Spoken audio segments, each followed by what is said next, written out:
two, 1, 2, 3, 4.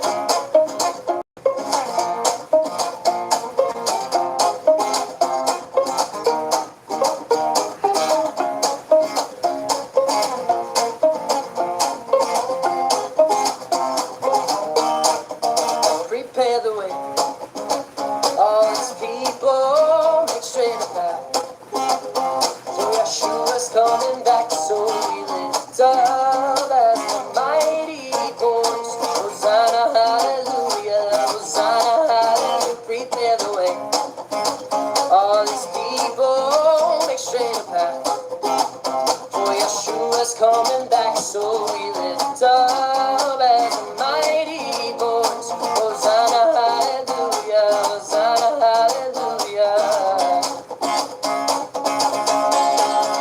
For he's coming in the clouds with his glory renowned. Make a path for him. He'll be shining like the sun with the sword on his tongue. He's calling us in, so be ready. For Yeshua's coming again.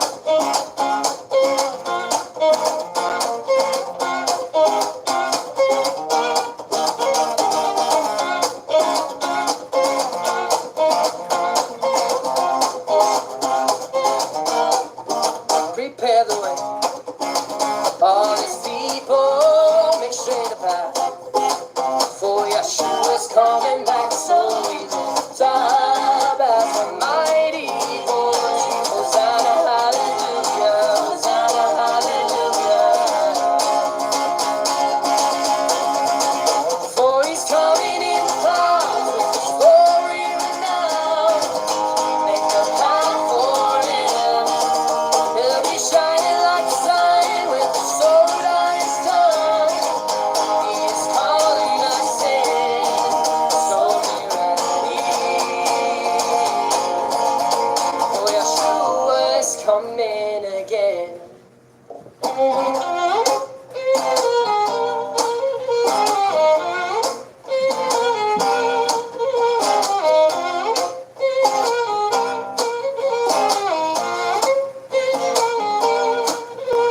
The Son of Man who died for our sins was raised to life, and he's coming again. So prepare the way, O people of Yah, let us not delay. The shepherd is called the Son of Man who died for our sins was raised to life, and he's coming again. So prepare the way, O people of Yah, let us not delay.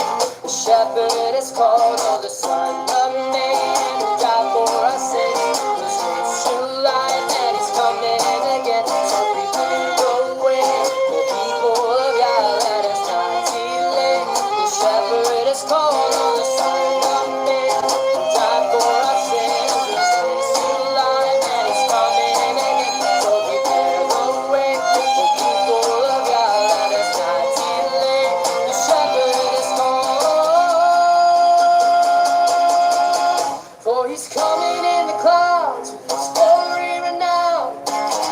Make a path for him, and he'll be shining like the sun with the sword on his tongue. He is calling us in, for he's coming in the clouds with his glory renowned. Make a path for him, he'll be shining like the sun with the sword on his tongue. He is calling us in, so be ready. For Yeshua's coming again.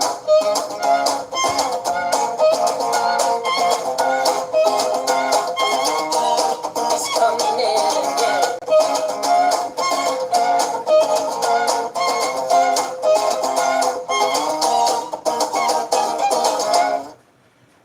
Welcome, everybody. My name is Jason. Shabbat Shalom to you all. I'm Jaden. I'm Jaden. I'm Yah. And Miss Nicole is down with the old household cold, and she is with us, as you can see in chat, but she is not with us vocally. Much love to everybody out there. Boy, oh boy, it is a day of rejoicing. It is a day of glorifying our Creator. It is a day of doing His will as we all congregate and as we all have a wonderful Shabbat. And I hope you guys are having a wonderful Shabbat. Thank you guys very, very much. Mr. Cade, will you please open us up in prayer? Father, thank you for this day. We thank you for bringing us back together once again as a family united, seeking your Torah, seeking your righteousness, seeking your path that you have written out for us, that you have shown us, that you have told us to keep these commands, and we will be your people, and you will be our Elohim. We ask that you count this as righteousness as we attempt to follow your laws and your commandments in this day and age. We attempt to do everything we can to be your people, to walk in that path of righteousness, that you see it, that you bless us, that you remember us on the day of judgment. And we ask that your blessings are upon us today, and the Ruach is on our eyes to understand your word. In Yahshua's name, amen. All right, that is amazing, guys. Thank you very, very much for joining this little virtual table, for hanging out with us. We have been plagued with the household cold that last week ravaged through it. Actually, it was like a couple of weeks ago. It took Caden, then it took Eli, then it took me. And Miss Nicole didn't fall. And the only one that has not fallen is the guy that gets a lot of exercise, a lot of sunshine, has a great exercise routine, and is very in shape. And so if that says anything to the actual human body, it is that if we take care of it, I think it will absolutely take care of us. And so thank you guys very, very much for hanging out. Here we are. Jade, will you please start us up? Hear, O Yisrael, Yahuwah Elohim, Yahuwah is one. And you shall love Yahuwah your Elohim with all your heart, with all your being, and all your might. And these words I am commanding you today shall be in your heart.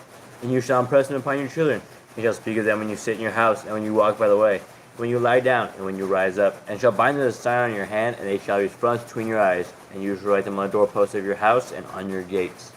Absolutely a beautiful verse, and it is one of these verses, that we talk about. We have it produced at the very beginning for a reason.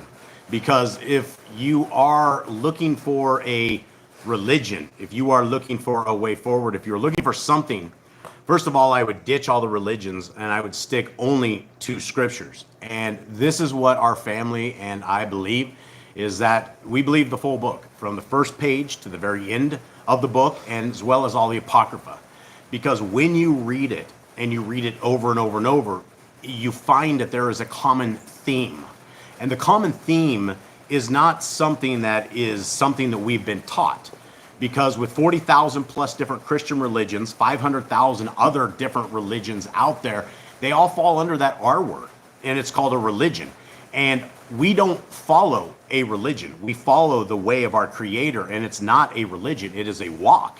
It is a daily walk, and it is a walk that gives us hope. It gives us a way forward that is not the same way that this disgusting world is. And we are one of these families that we don't do a lot on social media, but I started a channel the other day called Behind the Bars, and I had to go and put a TikTok. Somebody had mentioned that we'd get a lot more views or something if we do TikTok, so I've never seen TikTok. I've seen it, I've seen the people with it, and I've seen the dancing people in TikTok, but I've never sat and literally watched it. And so I had it on my phone, and I've never even opened it up, and I had to upload one of my videos to it. And the other day I was sitting in a parking lot and just sitting there waiting for my family, and all of a sudden this thing popped up, and I went into TikTok, and I couldn't stand more than about 5 videos. So I went into the very first one, and it was a woman sitting there touching herself, dancing provocatively. I'm like, oh, well, but I got rid of that. I went to the next thing, and it was a very unkodesh thing, a very unholy thing. And then I get to the next one, and about the third or fourth one, I'm like, you know what? This is about softcore porn. This is about something that I guess has been stuck to the youth, that has been stuck to this generation.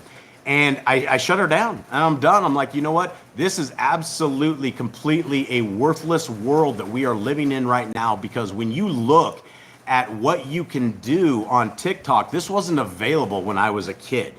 When they went to the portable device, I guess society was destroyed when we got TVs. And after we got TVs, then it all started getting smaller and smaller until it's in the palms of our hands. And now we have everybody. We have the youth of this world that lives on this filthy, disgusting platform called TikTok. Now, I can't just throw TikTok under the bus because I've been sitting here on YouTube and I've been getting ads for cartoon pornography, for these horrible, horrible things. And I try to block it and it wants me to sign in, and it's just like it's really hard to stop the evil that is coming in. And as we look at the depravity that we have in society, when we have a look at the nudity and the transgenderism, the sickness that has bestowed upon all of us, I don't think it's a long time until Messiah comes back. I don't think it's going to be a long time. I don't know how much more deprived that we have to be as a people in a civilization. I don't know how dark it has to get before Messiah comes, but we know he's on his way. We know that he's going to be pulling us out of this cesspool. And if you're like me, and this stuff it turns your stomach. It turns my stomach to see that the kids are literally basically marketed these social media platforms where it's all about sickness. It's all about sickness. And guys, I am sick of it. I am ready for the kingdom to come. I'm ready, which makes the laws, statutes, and commandments of our Creator that we're just about to go over absolutely amazing. So as we read through these laws, statutes, and commandments, let's think about the world that we are in right now, and let's talk about how bad it is, because right now what we're about to read is where 400,000 plus religions and 40,000 Christian religions, all these huge amounts of religions, they've rejected what we're about to read. They find no value in what we read. You will have people that tell you that you're going to go to hell because you want to be astute. You want to be a child of the Most High, and people laugh at you. But when we read these laws, statutes, and commandments, and when we apply them to our lives, everything changes. Everything changes. Our viewpoints change, our outcome changes, our family changes, everything changes, because we are no longer dialed in with the world. We are no longer a child of the devil, because we have aligned our lives into a way that is a proper way forward. And so, Jade, why don't you say hello to all of our people in the chat? See if you can pull this one off.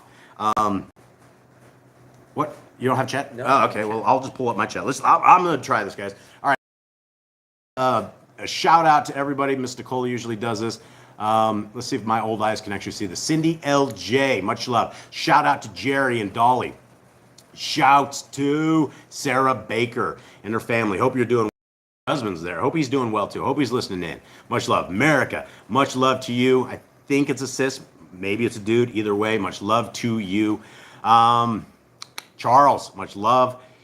Razul, much love. Shout out as well. Rebecca Rez, shouts to ya. Joanna, Honeymoon Stitch, Brian, much love. Walking his ways, much love to you. Sister Barb, always amazing to have you and your crew there. Hopefully your crew is there. Candy, Ruby, if you're out there, much love to you guys. Sylvia, shouts to you. Andy and Elizabeth, so many family here. This is just incredible. Jeremy and Callan, much love. Hopefully Callan is there. Much love to you guys. Much love to you, dear sis, as well. Kyle, shalom, shalom.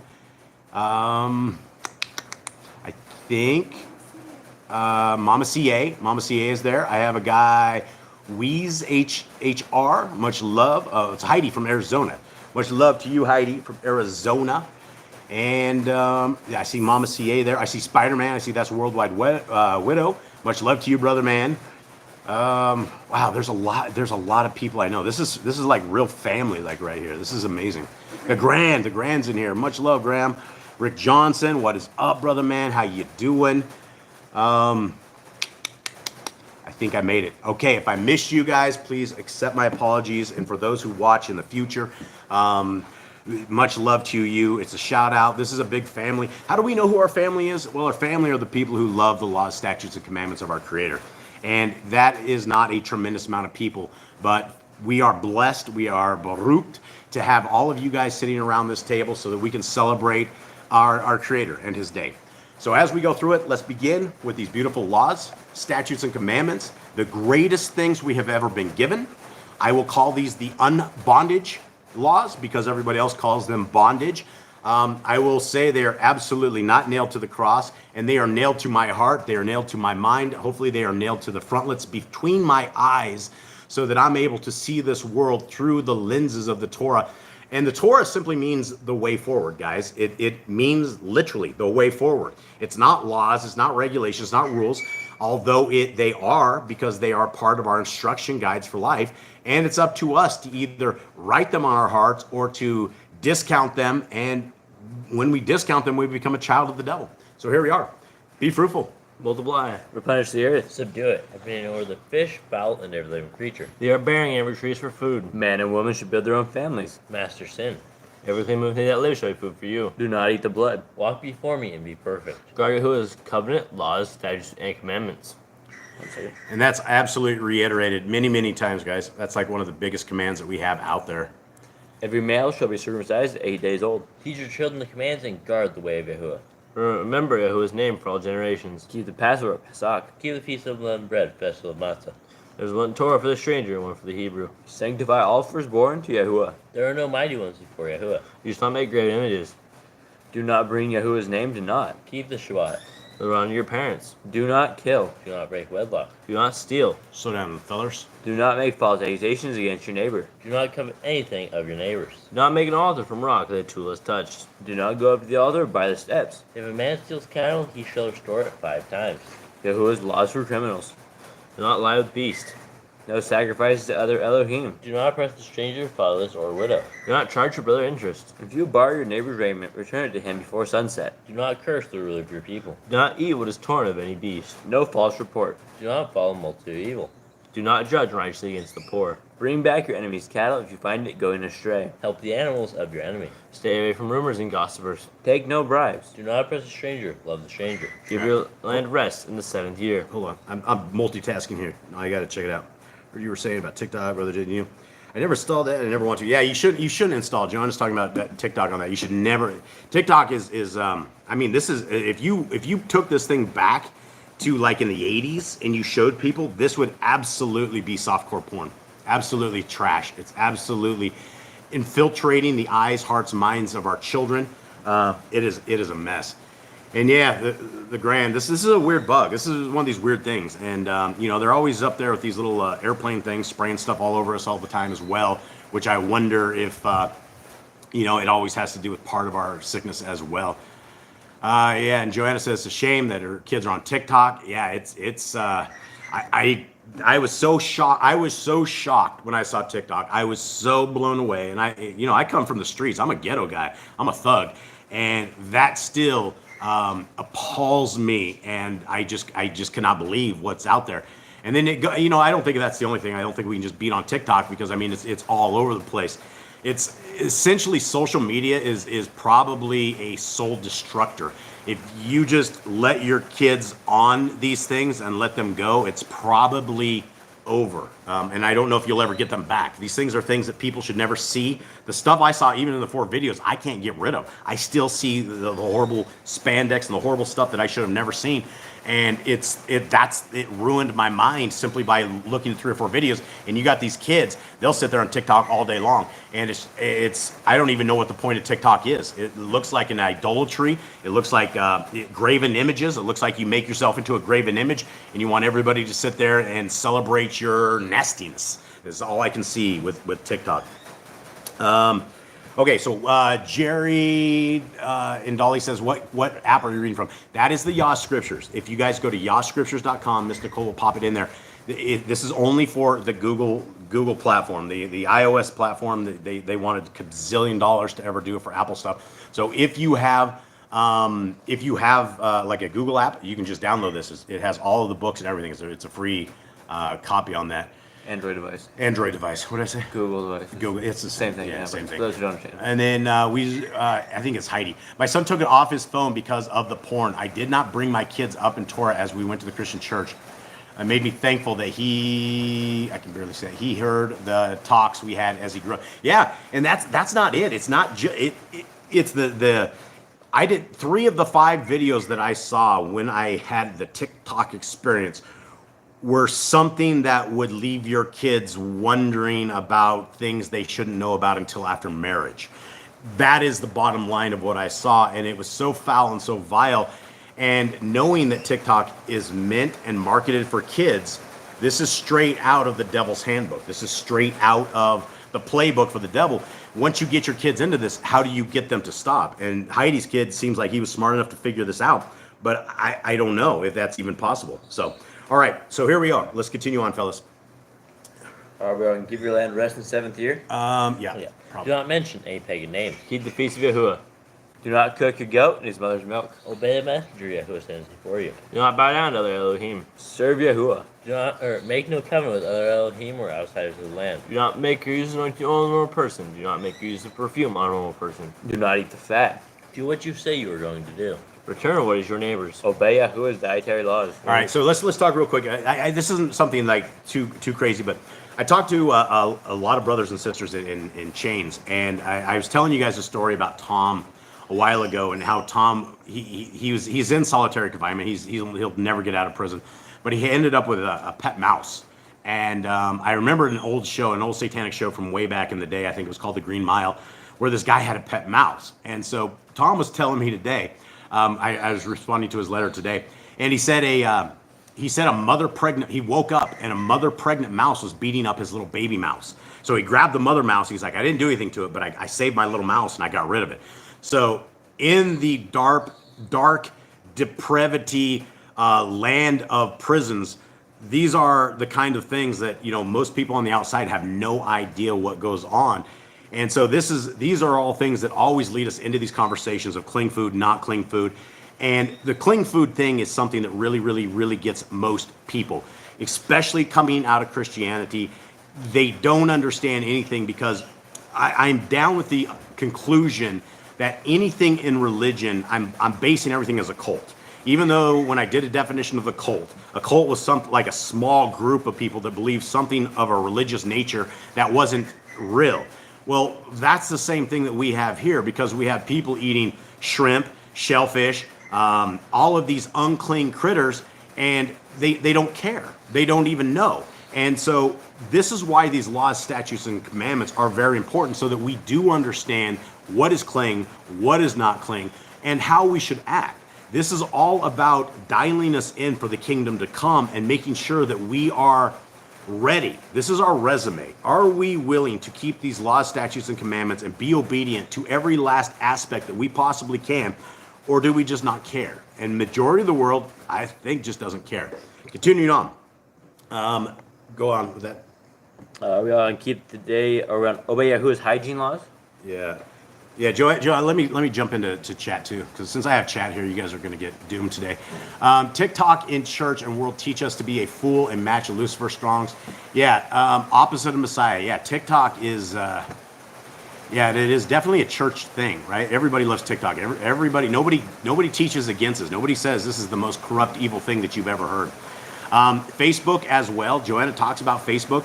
I agree that any type of social media that is out there is not good if you're, and for any purpose. The only thing that, see, we can't even get a Facebook account. That's the thing about me. Zuckerbucks won't give me a Facebook account because he knows I teaches against his satanic ways and all his stuff. But setting your kids up and allowing them to have full access to this, you have no idea what is happening to them. It's like people that ask me, should I put my kids into a public school? And I go, no, you would never want to send your kids to a government indoctrination camp for the best 12 years of their lives as they come out robotic slaves, right? And so that's a lot of truth for a lot of people, because who goes against the public schools? But when you're looking at what do I do with my kid? You should bring them close. You should teach them. You should never let other people teach your kids these foundational groups. And I've homeschooled all of my kids. And if any of you are worried or scared that you're not qualified for it, neither was I. I was not qualified for it. You never qualified for it. You learn as you go. You have a curriculum. You can get a curriculum. You can make these kids math geniuses. You can make them reading stars. And that is the thing, is we don't have to send them to the government indoctrination camp to make this happen. Continuing on. Okay, shout out to our Kodak moments as well out there. All right, and let's continue on. I'm reading chat. Sorry, guys. Hit it. Obey Yahuwah's hygiene laws. Keep the Day of Atonement. Yom HaKippurim. Do not uncover the nakedness of your family. Do not take your woman's sister for wife. Do not allow the woman her uncleanness. You shall not sacrifice your children to Moloch. Do not be a sodomite. Be Kodesh. Do not reap the corners of your field, or you shall not glean your vineyard. Do not deal falsely, or defraud your neighbor. Do not lie or be a liar. Pay your workers the day's wage they are due. Do not harm the disabled. Do not endanger your neighbor. Do not hate your brother. Do not rebuke your neighbor for his sin. Love your neighbor as yourself. Do not diverse your cattle. Do not mingle your seed. Do not mingle linen and wool. Do not lie with a taken woman.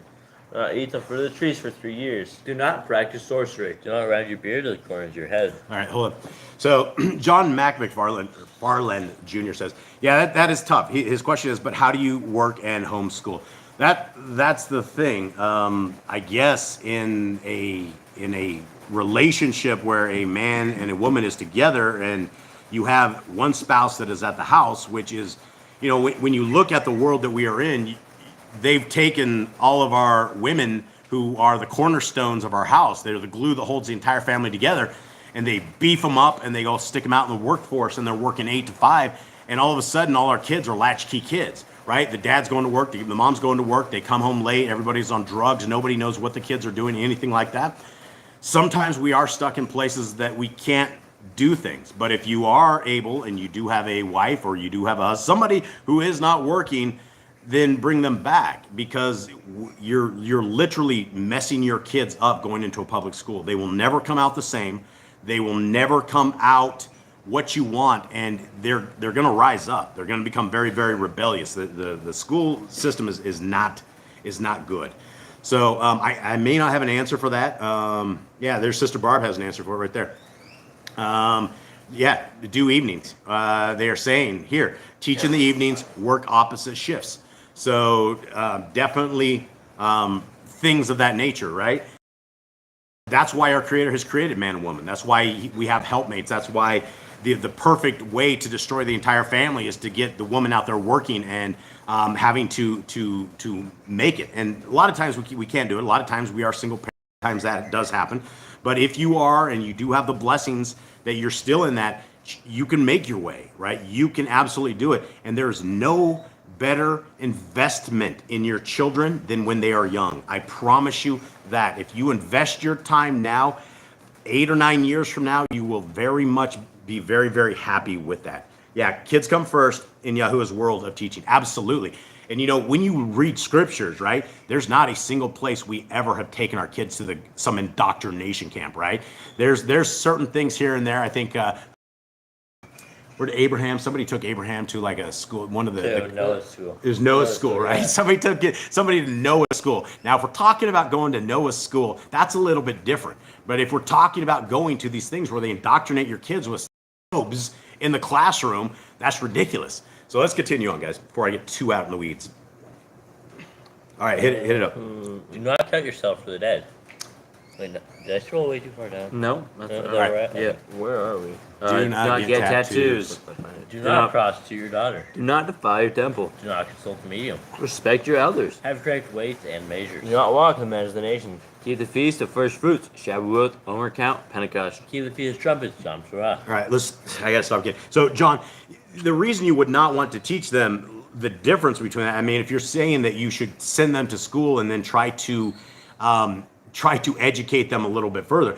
This is the very first couple of years that I had my kids in a Christian school.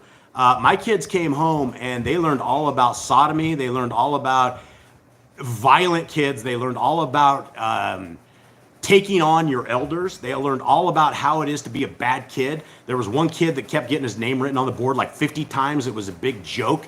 You learn how not to respect your elders. You learn how to be a slave. You are absolutely an indoctrinated slave when you go to school. So it's better to teach your kids Torah, and then as things encounter in the world or some anomaly comes by, you go, look, this says right here, don't be a sodomite, don't be unholy.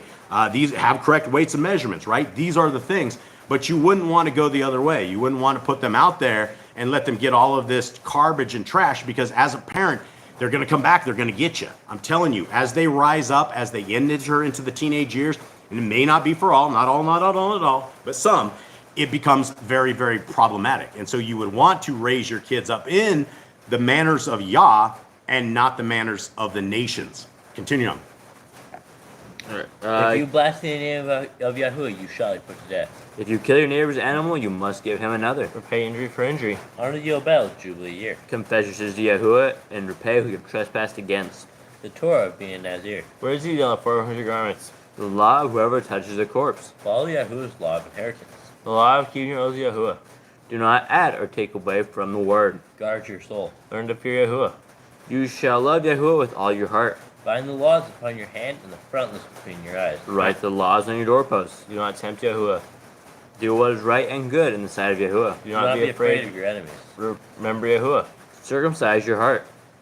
Cleave to Yahuwah. Swear by his name. Destroy graven images.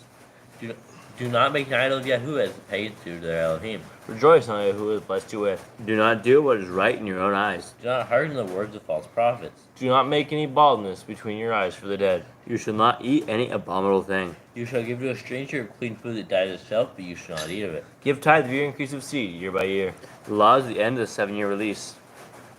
Do not borrow from the nations. Do not harden your heart nor shut your hand from the poor. Guard month 1 of Yahuwah's calendar. 3 times a year all males shall appear before Yahuwah. You shall make judgment officers in all your gates. Do not plant Asherah poles near the altar. There must be 2 or 3 witnesses. Hearken unto the prophet Yahuwah has chosen. Prophet Des Deuteronomy. Do not remove your neighbor's property line. How to deal with a false witness among Torah keepers. The first child is to get all portions. If your brother's cattle or clothes are lost and you find them, you must return them. A woman should not wear it pertaining to a man, nor a man wear it pertaining to a woman. All right, so let's take this back. So, John, so on this thing, I guess let's look at real quick. He says, will they not be protected by Yah if we teach them how to pray? Teaching them how to pray isn't teaching them Torah commands. We can learn how to pray from scriptures in of itself. The Torah commands are what we are supposed to write on our hearts, minds, and souls. In fact, Deuteronomy 6 says we're supposed to impress them on our children. Now, think of impressing. It doesn't say teach them to your children. It says impress them on your children. That is something totally different than just mentioning it, right? And so there's always the difference if your kids grow up in Torah and they're foundationally in Torah. And if they are, they're going to come home every single day and tell you the perils of an evil world at school. I would never, ever, ever send any kid to a public school ever. Ever. There's no reason to ever do that to your kids.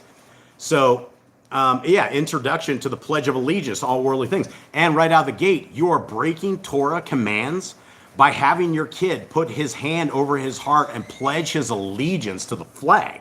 What flag? What are we talking about? We should be pledging our allegiance to the kingdom, to Yahuwah, to his Torah, to his ways. So right out of the gate. And then also he goes, I mean, they could learn the bad from the kids at the park, so don't take them apart. I don't know about you, but I was a dad. I was in the park with the kids, right? There wasn't going to be any other kids that come over there. I jumped in the park. I play like a kid. For all of us, I don't know if it's just me. I seem like I didn't ever grow up. So when I took my kids to the park, I was having a heyday. We all jumped out of the car and we all went, yay! We're all playing. I never, ever left my kids to play in the park with other kids. Maybe it's too protective. Maybe there's something weird, but they all grew up and they're fully articulated. They all have jobs. They all can fully function in society, and no one knows the difference, from homeschools or not. And so that's just how I would do it. And I know a lot of this you guys can't do. I know a lot of this you're just figuring out. But if you seek our Creator and try to find the way and to protect your kids, that is the greatest thing that you could ever do in this life, is to protect your kids and protect your own soul. And if you protect your kids as you're trying to get them to protect their soul, then we get the next generation that are seeking our Creator, that are looking for the kingdom, that are looking for righteousness and the ways of instructions versus this horrible, horrible way. These little kids at school, they swear, they curse, they are all having sex with each other. I mean, it is a mess. It doesn't matter what grade you're in. You hear about little kids all the time getting pregnant and having this stuff happen. This is what happens when you just let them off at the door and let them guide their own way. We as parents should never, ever let that happen. And so I don't know how far I'm down in the chat. Let's continue on, guys, or we're never going to make it through today. Okay. If you find a bird's nest with the mother and the babies or eggs, take the babies, but not the mother. If you build a new house with a flat roof that it'll be lived on, you must put a railing around it. Do not be a prostitute. Do not use dirty money. Law of divorce. Do not take a person's millstone for pledge. If you lend to your brother, do not enter his house to get your payment. He must bring it to you, return his clothing for a sunset if that was his pledge. Do not oppress the hired servant that is poor and needy.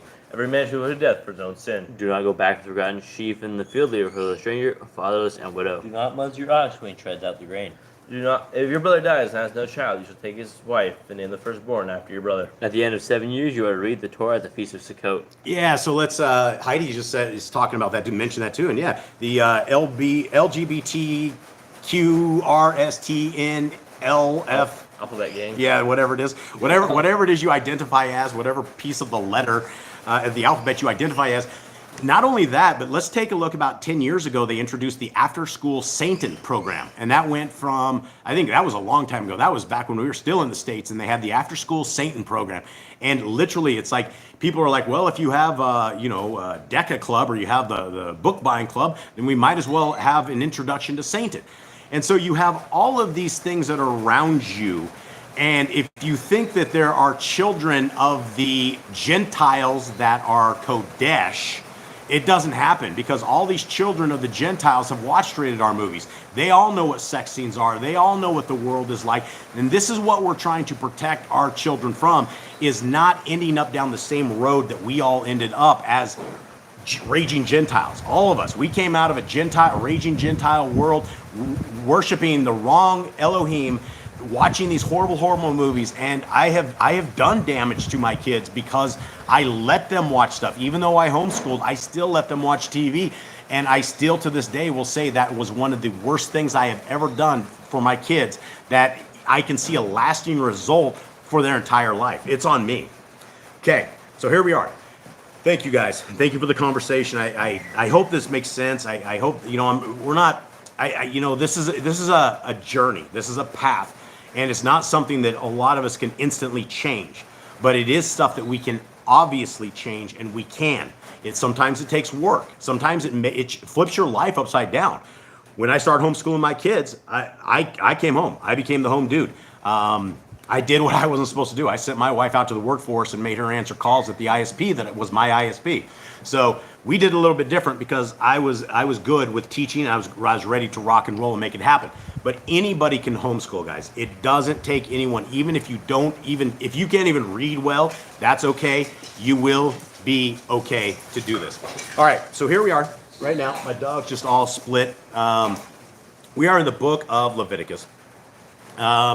And Caden, take me down the path of where we are at right now in the book of Leviticus. As far as Leviticus, we've been getting a lot of commands, a lot of stuff for the Levites. Specifically, recently, we've been learning how to do sacrifices, certain feast sacrifices, offerings, what we're supposed to do, how the priest supposed to take the offerings, how we're supposed to divvy up the land, and the Yobel, how we're supposed to return things, how we're supposed to redeem things, and what that's all about. Yeah. Okay. All right. So here we are, guys. In Leviticus, these are very, very important books that we're reading. So let us begin. I'm in chat too, so I'm kind of back and forth. Joanna says, I'm so upset now because I've been telling my kids about Krampus, and yet they are not listening. Well, guys, it's not just Krampus. It's Santa, right? Switch those letters around. It's Satan, S-A-T-A-N, S-A-N-T-A. It's the same thing. The joke is on us. So they have this big fat guy that's omnipotent, that breaks into houses stealing stuff from kids, stealing cookies. Basically just theft. This guy's out burglarizing houses, but we're rejoicing in it, and we hope this guy, the guy that knows right from wrong, he's always listening. They've taken the entity of our Creator and they've made it a demon, and now here we are celebrating a satanic holiday. And then you have Krampus. You got the demon, the other side of the guy that puts the kids in the bags and beats them with a stick. And it's all a demon. The entire thing is demonology. The whole thing is satanic. We need to separate ourselves so far away. And I will tell you guys, we're out here, and the last couple of weeks, I've seen all these people in their satanic little hats. Everybody going, Feliz Navidad, Merry Christmas. And you're like, it just makes you sick. It just really, really makes you sick. And you're like, no Merry nothing. No Feliz Navidad. And what's even crazier is, I was talking to some Jewish folks, and I was I was saying, what do you say to people when they tell you Merry Christmas? And they're like, well, we got the same thing. And I'm like, yeah, that's right. You guys do have the same thing. You have Hanukkah. You have an 8-day holiday that's never been put anywhere. We have no Torah command saying we thing like this. And so we have more man-made traditions that are, in fact, it's a super Christmas. The Jews have it even better. With a super Christmas, they have 8 days instead of just one. So here we are. Let us start reading. It's still alive. Let's see if it's still alive. Did it live? Anyone still out there? Just me. Swapped Wi-Fi. Okay, back. All right, guys, let's see if we're exactly there. Please try the grave. Okay. All right, everyone out there, give me out in the, there we are. That's Nicole, so that's not the one I was looking for. Are we still live? Okay, good now. Okay, sorry, guys.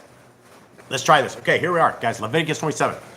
And Yahuwah spoke to Moshe, saying, speak to the children of Yisrael and say to them, when a man separates a vow by your evaluation of lives unto Yahuwah, when your evaluation is of a male from 20 years old up to 60 years old, then your evaluation shall be 50 shekels of silver, according to the shekel of the Kodesh place. And if it is a female, then your evaluation shall be 30 shekels. And if from 5 years old up to 20 years old, then your evaluation for a male shall be 20 shekels, and for a female 10 shekels. And if from a month old up to 5 years old, then your evaluation for a male shall be 5 shekels of silver, and for a female your evaluation shall be 3 shekels of silver. Guys, I'm going to ask you all about this. You guys ready to answer this one? And if from 60 years old and above, if it is a male, then your evaluation shall be 15 shekels, and for a female 10 shekels. Okay, what are we talking about? What's happening right here? We're basically taking like a tax from the people. Basically, this is like what they do. They lined up and they numbered all the people and they took money from them. Yeah, well, yeah, and so it's an evaluation, and so it is essentially a tax. It is a way to redeem yourself back in the days. 8. But if he is too poor to pay your valuation, then he shall present himself before the Kohen and the priest, and the Kohen shall lay a value for him, according to the ability of him who vowed. The Kohen shall value him. And if it is a beast of which they bring an offering to Yahuwah, all such given to Yahuwah is Kodesh. He is not to replace it or exchange it, good for spoil or spoil for good. And if he at all exchanges beast for beast, then both it and the one exchanged for it is Kodesh. And if any unclean beast of which they do not bring an offering to Yahuwah, then he shall present the beast before the Kohen. And the Kohen shall value it, whether it is good or spoiled, according to your evaluation of Kohen, so it shall be. But if he indeed redeems it, then he shall add 1/5 to your evaluation. And when a man kodosh his house to be kodesh to Yahuwah, then the Kohanim shall value it, whether it is good or spoiled, as the Kohanim values it, so it stands. And if he who kodesh it redeems it, his house, then he shall add 1/5 of the silver of your evaluation to it, and it shall be his.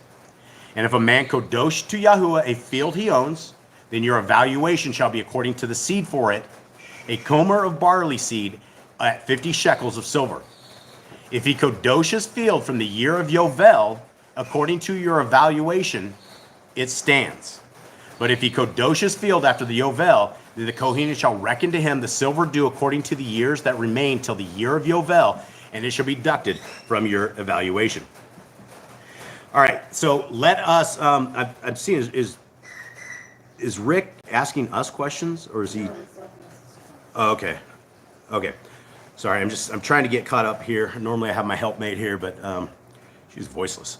So, all right, let's continue on. So, guys, what we're talking about is we're talking kind of a redemption, kind of a way to pay the Kohen and the way, basically a kind of a wage of a person to be redeemed in the eyes of Yah. So, this is kind of a confusing chapter, definitely. 17. If he kodosh his field from the year of Yovel, according to your evaluation, it stands. But if he kodosh his field after the Yovel, then the Kohen shall reckon to him the silver due according to the years that remain, till the year of Yovel, and it shall be deducted from your evaluation. And if he who kodosh the field would redeem it, then he shall add 1/5 of the silver of your evaluation to it, and it shall be his. Basically, it's a way to get things back, and the way to redeem the people. It's just it's a kind of a monetary system, I guess is maybe a good word for it. Maybe someone in the chat has a better word for this. 20.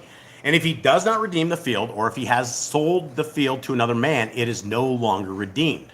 But the field, when it is released in the Yovel, is Kodesh to Yahuwah as a dedicated field to be the possession of the Kohanim. Okay, so again, this is talking about buying, kind of buying and selling the way that they had it and the way that they were able to get things back. 22. And if a man kadosh to Yahuwah a field which he has bought, which is not the field of his possession, then the Kohen shall reckon to him the amount of your valuation up to the year of Yovel, and he shall give your evaluation on that day. Kodesh to Yahuwah. How to get your field back, right? This is, or how to get things to and fro. And 24. In the year of Yovel, the field returns to him whom he bought it, to him who is the possession of the land. And all your evaluations are to be according to the shekel of the Kodesh place, 20 gerahs to the shekel. However, a firstborn of the beast, which is the firstborn to Yahuwah, no man kadosh it, whether bull or sheep. It belongs to Yahuwah. And if among the unclean beasts, then he shall ransom it according to your evaluation, and shall add 1/5 to it. And if it is not redeemed, then it shall be sold according to your evaluation. However, whatever a man lays under ban for Yahuwah of all that he has, man and beast, or the field of his possession, is not sold or redeemed. Whatever is laid under ban is most Kodesh to Yahuwah. All right, jumping in real quick. If you flip backwards. Yeah, Constantine, Joanna says, Constantine through his enchantment of the whole world. Yeah, absolutely. People think Constantine was like a great guy that brought all of this together. Okay. Let us roll on. 29. No one under the ban among men is ransomed, but shall certainly be put to death. And all the tithe of the land, of the seed of the land, of the fruit of the tree belongs to Yahuwah. It is Kodesh to Yahuwah. If a man indeed redeems any of his tithes, he adds 1/5 to it. And the entire tithe of the herd of the flock, all that passes under the rod, the 10th one is Kodesh to Yahuwah. He does not inquire whether it is good or spoiled, nor does he exchange it.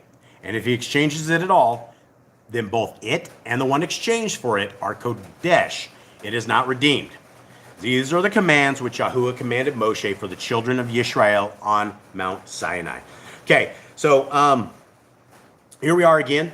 We have these. This is one of these. These are more confusing because we are not down in these days. We were not under the system, and we don't know exactly how that system worked other than what we were reading. But what this was dealing with is, in the days, the priests were the basic accountants, or the ones that would tell you. They were, I guess they're not the auctioneers, but they are the guys that they took a value. Let's say, for instance, you took your land and you sold it off and you want to redeem it. You're going to go to the Kohen and you're going to go to the priest, and he's going to look at it and he's going to make sure the valuation of what it is correct. And so all of that is against everything that was there. You would always have the priest that would do all of this. Okay, so I don't know if that helps. I don't know if that is one of these way hard chapters to figure out, but it is definitely a little more complex. So let us get into our next chapter that we're reading right here. Jade, we're in Matthew 27. Can you please give me a breakdown of what's happened prior to this time? So Messiah had gone around teaching and preaching. He's been healing people, doing miracles, and he taught in the congregations and around all the people in all the land of Israel. And it came to the time of the Passover. His friend Yehuda Iscariot, or Judas Iscariot, most people know him, the betrayer, he went and sold Yehoshua for 30 pieces of silver. He said he will betray him and he will give him up for 30 pieces of silver. So he did. Yehoshua had the Passover. He told him that he was going to betray him, and Yehuda ran out and then went to find his people. Yehoshua went up on the mountain with 3 of his disciples, Peter, John, and James. Where we? Well, they're on the mountain where they're praying. There was 3 of them. Yeah, James. 2 is the sons of thunder. Yeah. And they couldn't stay awake. Yehoshua says, why can't you stay awake for a little bit? My time is coming near. He prayed that he didn't have to do this. He didn't want to do this, but he still has to. The people came against him. They came and captured him. Judas gave Yehoshua away. and then they all betrayed Yehoshua in the end. Peter denied him that he knew him. Judas gave him up, and all the disciples fled. Yeah. So Walking His Way says, what book within the Apocrypha do you recommend? You're asking somebody who's very biased. I'm the guy that helped put the scriptures together. It's the same thing that people ask me, which book of the Bible is the best? And I don't see a single book as the best. I see everything as a huge conglomerate, like page 1 to the end of 3,153 pages if you're reading Yah Scriptures. Everything has complete value. Everything has complete value. So what I would tell people that have never read Scriptures before is to start at the very beginning. Those who have never read the Apocrypha, start at the very beginning. Everything in Yah Scriptures, the Apocrypha, is in order that we can figure it out, right? It's not like if you were doing Genesis, Exodus, Leviticus, it'd be somewhere in there like Jubilees or Jasher would probably be in some of these. But if you're looking for an order, the books of Adam and Eve are amazing. Both of those are good. The book of Yehudith is good. Tobit is amazing. You hear more stuff out of the Apocrypha than anywhere else. The Testament of the 12. Nazarene. Huh? Nazarene. Well, that's what she asked. She's like, that's which is the book of Khalidi. I read other than book of Khalidi. So I would say every single book in the book of the Scriptures right here is good. Like Esdras is really good. Yes, Esdras is very, very good. Like this right here, the second one right before Maccabees. You hear more in Esdras, in the first and second Ezra, than you do in any other book about the moments after death. Like when you're dead and you go to the day of accounting, what happens, where it's all at, that's simply amazing. Bel and the Dragon, the additions to Daniel, that was simply amazing. They're all cool. I don't really actually have one. So I would start at Adam and Eve and read it, and then I'd read it all again because it's super, super cool. So yeah, but I'm biased. So let's continue on. Type and Google. Can someone please do it? All right. All right, guys. Have we solved everything in the chat? Are we good? If there's, we're definitely here for a community. We're definitely here in love. We're definitely here doing, the will of our Creator, worshiping on Shabbat. And so, guys, we can always take this stuff offline. We can always do it. If there's any kind of questions, you guys can definitely hit me up. Let's give all praise, all respect, all love to our Creator. All of our attention to him. So here we are, Matthew 27. And morning, having come, all the chief Kohanim and elders of the people took counsel against Yahushua, so as to put him to death. And having bound him, they led him away and delivered him to Pontius Pilate, the governor. Then Yehuda, he who delivered him up, having seen that he had been condemned, repented, returned the 30 pieces of silver to the chief Kohanim and to the elders, saying, I have sinned in delivering up innocent blood. And they said, what is that to us? You see to it. So here we are, another account of Judas Iscariot, the betrayer, the great betrayer. I guess somebody had to do it, and this was the one that was born to do the job. But it's a funny thing, right? The 30 pieces of silver. We know in other accounts they would not take this back.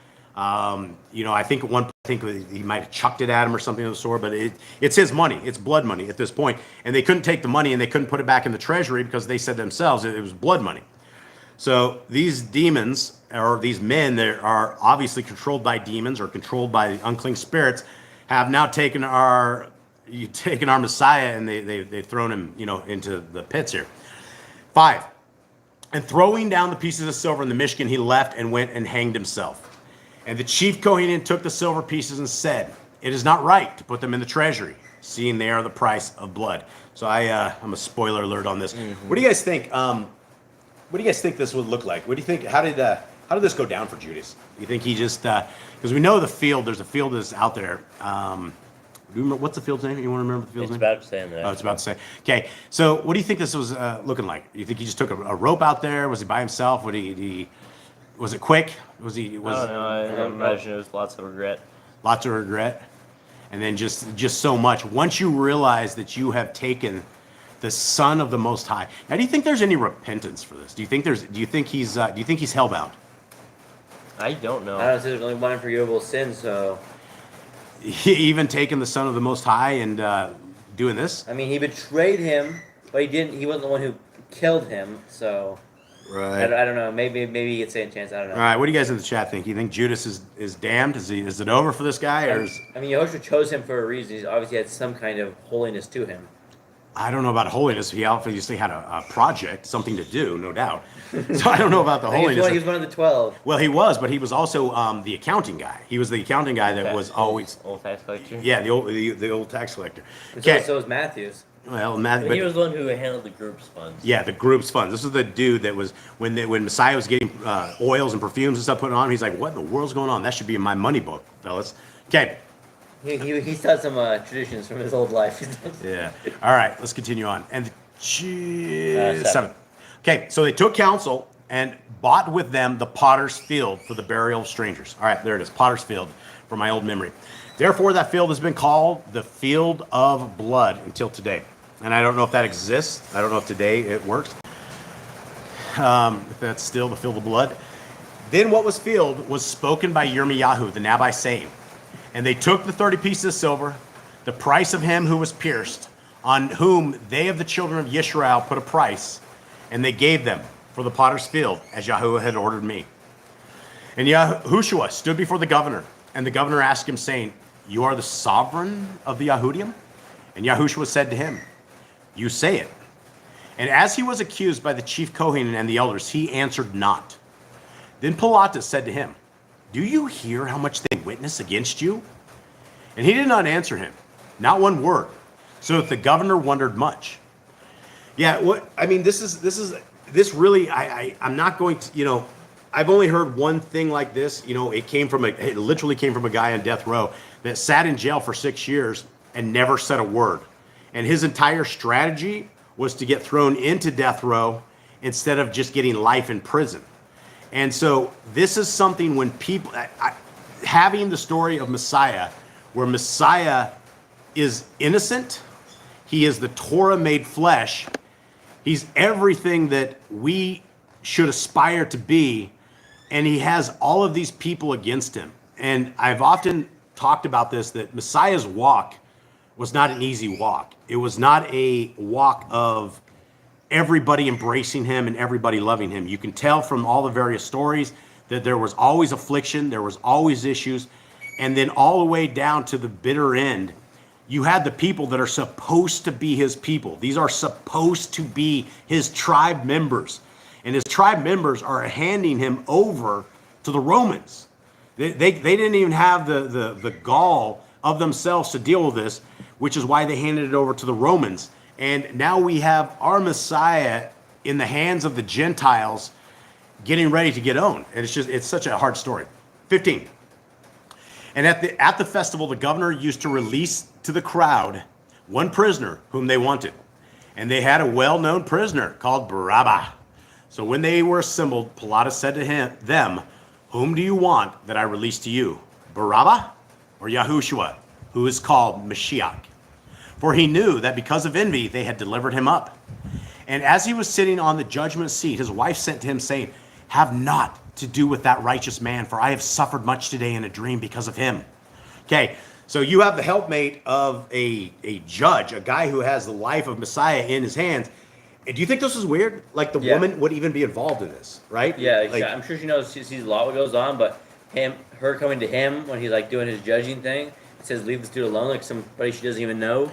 He's probably freaking out now. Like, why does she know about this guy? Why is my wife involved in this rule? Like, how does she know about this guy? She's Roman. Yeah. So, what do you think he thought about that? I mean, do you think he? Did he take some time to discuss this? Do you think he like? Well, I mean, he's already trying not to deal with Messiah. He's already trying not to put him to death. And then all of a sudden, his wife says, "Don't put him to death." That might be why he says he washes his hands and leaves them back to them. He's like, "This is you guys deal with it. I don't want to deal with this." Yeah, but at the end of the day, he with it, right? And didn't he end up tossing himself down the mountain anyways? Yeah, he did. He killed himself at the end. Okay, spoiler alert. Yeah, but that doesn't say this. No, it doesn't say this. Later. Okay, 20. But the chief Kohen and elders persuaded the crowds that they should ask for Barabbas and to destroy Yahushua. It's crazy seeing those words, destroy Yahushua. And the governor answering said to them, which of the two do you want that I release to you? They said, Barabbas. Pilatus said to them, what then shall I do with Yahushua, who is called Mashiach? They all said to him, let him be impaled. Again, imagine you as Messiah sitting there and everybody's against you, all your people, everybody. You have a small group of people that they have no weight, right? You have the 12 disciples, you have your 11 disciples, you have his mother, you have the other Mary, you have all these little itty bitty tiny people, and they can't do anything. There's nothing they can do except watch this action be done and watch the person that they love with all their heart, with all their mind and soul, to be killed, right? They're killing off our Messiah. And the governor said, "Indeed, what evil has he done?" And they were crying out all the more, saying, "Let him be impaled." And when Pilatus saw that he was getting nowhere, but rather an uproar was starting, he took water and washed his hands before the crowd, saying, "I am innocent of the blood of this righteous one. You shall see to it." Okay, do you think he's innocent? Did he walk away innocent for this? No, I don't think so. I mean, he's why doesn't he want to go against these people that he's obviously against? Rioting. Yeah, rioting. And so the Romans are in control of all the Yahudim at this point. And so as history has told us, the Romans had complete control. And so what he was trying to do was he was a governor of this little tiny area. And when you have all of these people riot, all of a sudden you're going to have to call Rome to get more soldiers, and there's bad things that could happen, right? You could very well be dead. Pilate could very well be dead if these guys started a riot and there weren't enough soldiers to do it. So by the hands of the Yahudim, they saw to it. 25. And all the people answering said, "His blood be on us and on our children." terrible thing to say. Wow, that's terrible. That's absolutely terrible. Then he released Barabbas to them, but having Yahushua whipped, he delivered him over to be impaled. Then the soldiers of the governor took Yahushua into the court and gathered the entire squad around him. Now, guys, when they whipped Yahushua, this verse does not hold any kind of real importance to what really happened. He wasn't just whipped. He was literally bloodletted to the point of almost death, which is why when he was crucified on the cross, he died far earlier than those who were hanging elsewhere. The other ones were not whipped to the point of death. And when you are in this shape, you don't last long, this is just a mess. This whole story is a mess. 27. Then the soldiers of the governors took Yahushua into the court and gathered the entire squad around him. And having stripped him, they put a scarlet robe on him, and plaiting a crown of thorns, they put it on his head, and a reed in his right hand, and they kneeled before him and mocked him, saying, "Greetings, sovereign of the Yahudim." And spitting on him, they took the reed and struck him on the head. And when they had mocked him, they took the robe off him, then put his own garments on him and led him away to be impaled. Guys, this doesn't give any kind of understanding. After he would have been a bloody mess. There's no way to say it. He would have been a bloody mess. He would have been in more pain than any one of us are ever going to know. When you get whipped with the cat of nine tails, and it is a whip that reaches into your flesh and it hooks. And when they rip that out, you're talking a huge chunk of flesh. So the back and the body of our Messiah has been beaten. It has been owned to the point of this was a torturous way to beginning of his death. And as they were going out, they found a man of Curim, Shimon by name. They compelled him to bear his stake. And when they came to a place called Golgotha, that is to say, place of a skull, and they gave him wine mixed with bile to drink, and after tasting, he would not drink it.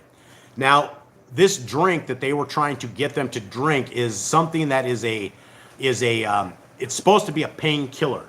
And this is one of the things that it's not good to drink. It's terrible tasting stuff, but it is something that was supposed to ease the pain just a little bit.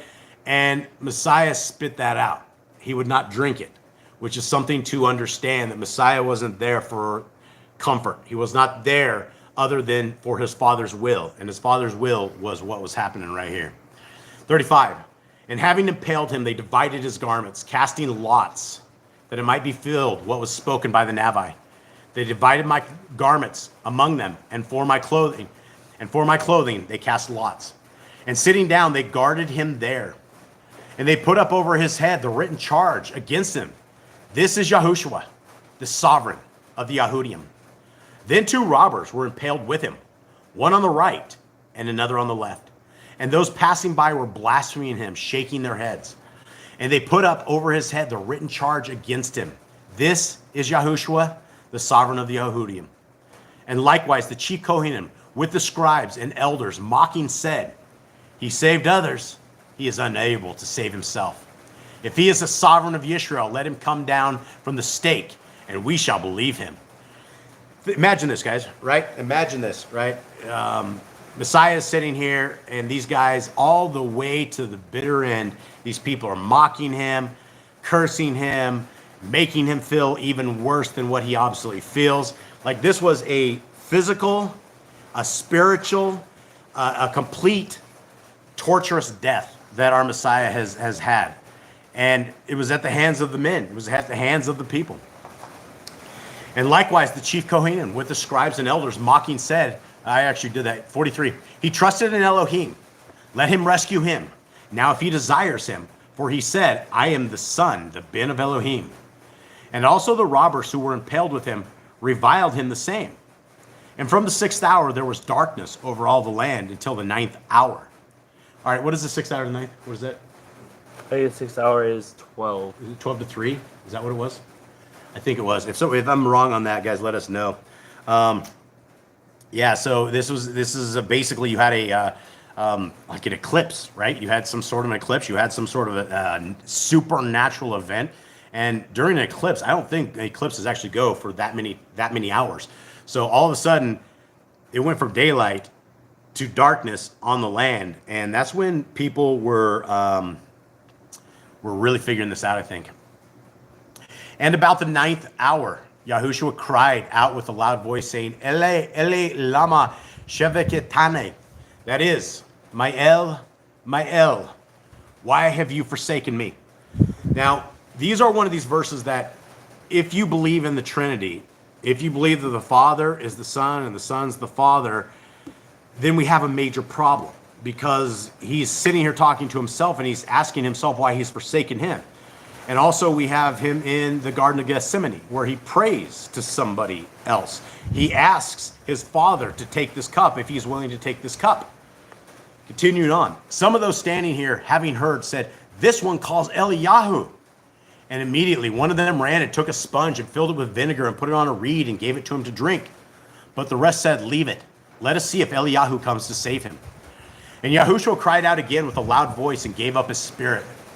And see, the veil of the Mishkan was torn in two from the top to bottom, and the earth was shaken, and the rocks were split, and the tombs were opened, and many bodies of the Kodeshim who had fallen asleep were raised. And coming out of the tombs after his resurrection, they went into the Kodesh city and appeared to many. Okay, a lot of stuff we should talk about right here. Number one, probably the biggest thing of this entire thing is what? What am I going to say, fellas? I don't know. Impress me. The Anyone? veil of the Mishkan. You got it. You impressed me. Like, yes, the veil of the Mishkan was torn. Why did the veil of the Mishkan tear?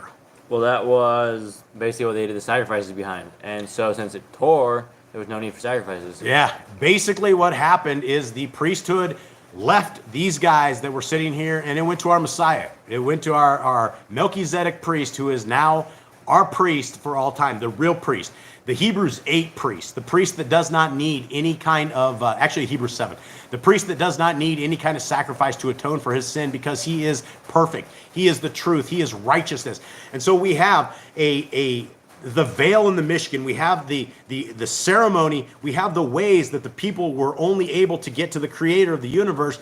And now that has changed. That has shifted. We have a new priest. We have a real priest, and we are happy.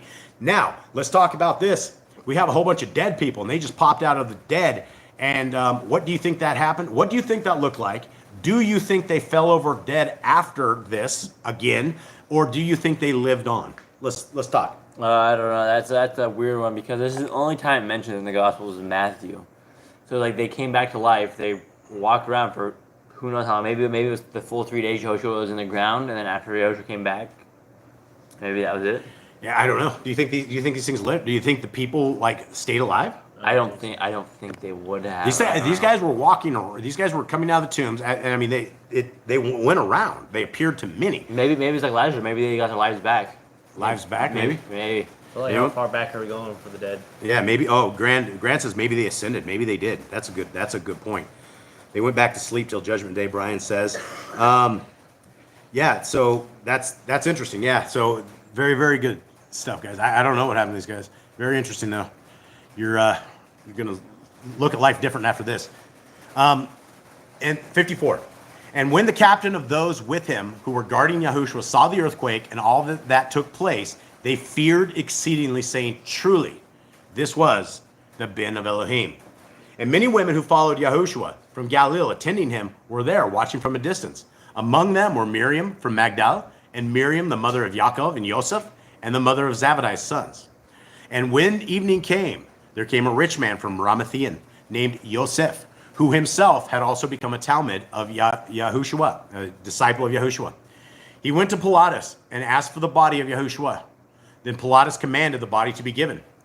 And having taken the body, Yosef wrapped it in clean linen and laid it in his tomb, which he had hewn out of the rock. And he rolled a large stone against the door of the tomb and went away. And Miriam from Magdala was there, and the other Miriam sitting opposite the tomb. On the next day, which was after the preparation, the chief Kohen and Pharisees gathered together to Pilatus, saying, Master, we remember while he was still alive how that deceiver said, after 3 days I am raised. Now these guys figured this out, right? Now they're like thinking about this. They're like, uh-oh. So they say, command then that the tomb be safeguarded until the third day, lest his disciples, his Talmudim, come by night and steal him away, and should say to the people, he was raised from the dead, and the last deception shall be worse than the first. Pilatus said to them, You have a watch. Go, safeguard it as you know how. And they went and safeguarded the tomb, sealing the stone after posting sentries. All right, what do we make of this, fellas? Well, they're pretty scared because they're like, this dude, something's gonna happen here, and then they're gonna have an uprising. If his body disappears, they're gonna have an uprising. And something that we should understand is that he died on the preparation day, right? He died before, and so we have the Christians that will say, "Oh, we now changed our Sabbath day to Sunday because Messiah rose on the first day," or something of the sort. And they have no idea what that even means. And you ask them to tell you in scriptures, and it makes them very, very angry. But there was no day that our Sabbath day was ever changed. There was no day our appointed times have ever changed. And as people of our Creator, we are called to be holy. We're called to be Kodesh. We're called to be in unity under the Torah, under the laws of our Creator. And so, guys, with that, I think we're going to call it. Let me look in chat real quick. See if there's anything else. Yeah, it's fun to think about the grand. It tells what happens. This is Jerry and Dolly. It tells what happens when our Ruach separates from our flesh. It is for both the wicked and the righteous. Yep. That's in 2nd Ezra. Okay. Yeah, and Brian, may grace and peace. Yep. Much love to everybody. Yep. Ezra confirms Yahushua's parable. Yeah. So that's what the Apocrypha confirms it all, guys. And that's the amazing thing about the Apocrypha is there's no things left and right. I know a lot of people get stuck up on the book of Jubilees. I know a lot of people get stuck up on the book of Jasher. Guys, this is why we have to be foundationally structured in the Torah. When we know the Torah from the beginning of the book to the end of the book, and we know the laws, statutes, and commandments, we've written it on our hearts, minds, and souls. Guys, we can read things, and if it has a detail that is different, it's not a salvation detail. It's possibly a scribe detail. It's somebody else got something wrong. It is what it is. But none of the Apocrypha ever say, you know what, the laws of our Creator are gone. The Apocrypha never says anything like the books of Paul. And when Paul says things, you got to be very astute to understand what Paul says, because if you are not foundationally based in Torah, then you could very well walk away with Paul being your God, thinking that, oh, this is the new way forward that everybody tells me as they come knocking on my door. So with that, everybody, we hope that you guys have a wonderful day. Thank you all very, very much. Jade, will you please bless our brothers and sisters? Yahuwah barak you and guard you. Yahuwah may his face shine upon you and shall favor you. Yahuwah lift his face upon you and give you peace. Thus I shall put my name upon the children of Israel, and I myself shall barak them.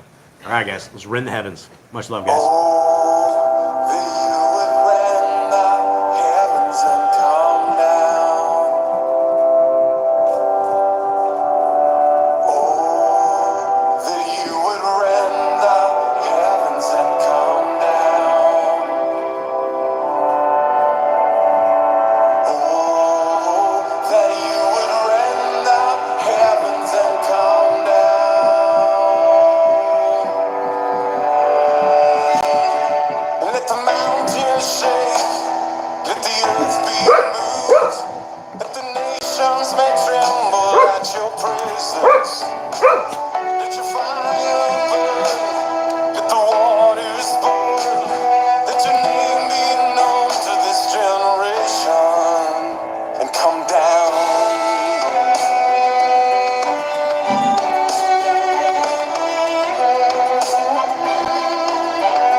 beautiful family. May Yahuwah bless you and keep you. May his light forever shine on you. May the Torah forever be a part of your life.